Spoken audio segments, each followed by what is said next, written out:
News from DICE. In today's update on the community test environment, there have been loads and loads of changes. They are calling it a major update where there are many tweaks to weapon values to get them feel more powerful and to slightly reduce the disparity in raw time to kill between fast firing and slow firing weapons.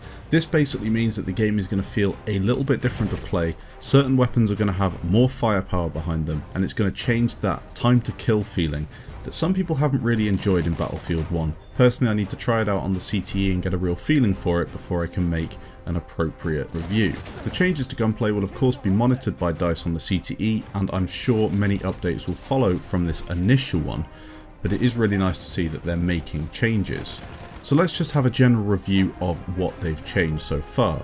For most automatic weapons like LMGs and SMGs, it will essentially mean that you have one less bullet to secure a kill. This is quite a drastic change in my opinion, but I think it will feel more like a Battlefield 4 game than a Battlefield 1 game with this change, which some people might enjoy with a lower time to kill. The self-loading rifles will have a buff in terms of accuracy and effective fire rate. This will close the gap between those and bolt action rifles, shotguns and explosives. DICE say this should get most of the weapons to reach a time to kill closer to that of Battlefield 4, as I mentioned earlier.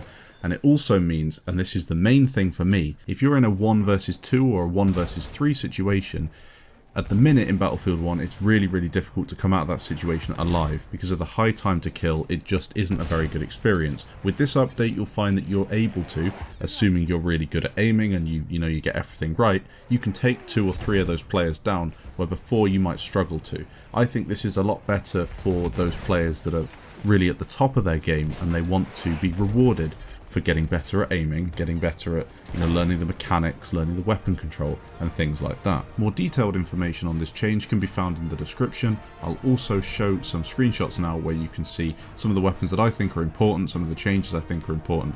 Now I have a feeling that this is going to change the game's dynamic quite a lot. We're going to see scout players move to other classes.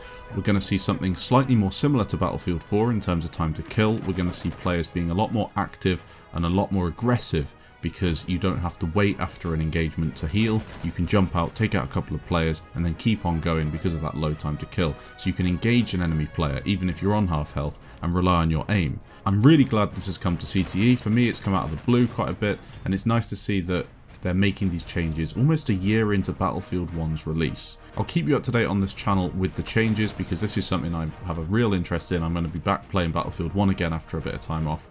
If you do enjoy, please leave a like. Let me know what you think of the changes in the comments, and I'll catch you in the next video.